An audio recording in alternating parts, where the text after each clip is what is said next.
గత వైసీపీ పాలనలో అగ్రిగోల్డ్ భూముల రికార్డులు ధ్వంసం చేశారని మంత్రి నాదెండ్ల మనోహర్ అన్నారు. సిఐడి వద్దనున్న హార్డ్ డిస్కులు మాయం చేశారని 3068 ఎకరాలు మ్యూటేషన్ చేయించుకున్నారని చెప్పారు. ఇది మరో భారీ కుంభకోణమని మనోహర్ తెలిపారు. తమ ప్రభుత్వం చిత్తశుద్దితో బాధితులకు న్యాయం చేయాలని నిర్ణయం తీసుకుందని మంత్రివర్గ ఉపసంఘం సమావేశం తర్వాత వెల్లడించారు. బాధితులకు 6 నెలల్లోగా డబ్బు చెల్లించాలనే లక్ష్యాన్ని పెట్టుకున్నామని, ఆ దిశగా చర్యలు వేగవంతం చేస్తున్నట్లు తెలిపారు. స్కామ్ అగ్రిగోల్డ్ సంబంధించిన భూముల్ని ఆ రికార్డ్స్ అన్ని కూడా ధ్వంసం చేసి సిఐడి అధికారుల దగ్గర ఉన్న హార్డ్ డిస్కులతో సహా మాయం చేసిన ఘనత వైఎస్ఆర్సీపీ ప్రభుత్వానికి అప్పుడున్న పెద్దలకి.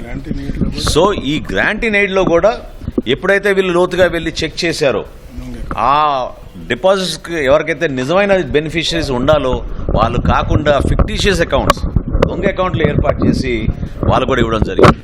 కొన్ని వివరాలు మాకు అందిస్తే ఈరోజు మా సమావేశంలో మేమే ఆశ్చర్యపోయాం.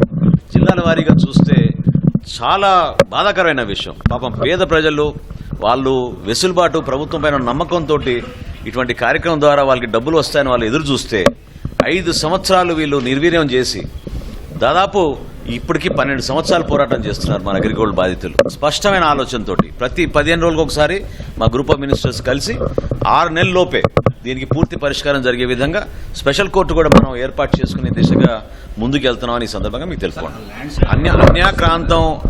అన్యాక్రాంతం అయ్యే పరిస్థితులు ఎందుకు వచ్చినాయంటే ఈ 5 సంవత్సరాలు వీళ్ళు అసలు పట్టించుకోలేదు. చాలా చోట్ల ఇల్లీగల్గా ఆక్యుపై చేసుకున్నారు, చాలా చోట్ల కొన్ని స్ట్రక్చర్స్ కూడా ఏర్పాటు చేశారు. కానీ ఆ కేసెస్ పరిష్కారం చాలా సింపుల్గా జరుగుతుందని ఈరోజు రెవెన్యూ డిపార్ట్మెంట్ నుంచి వచ్చిన విషయం మనకు తెలుసుకుంటాం. అదేవిధంగా 3068 ఎకరాలు మ్యూటేషన్ కూడా చేసేశారు వీళ్ళు 29,000 ఎకరాల్లో. సో ఆ విధమైన ఒక స్కామ్ చాలా లోతుగా వీళ్ళు తీసుకెళ్లారు.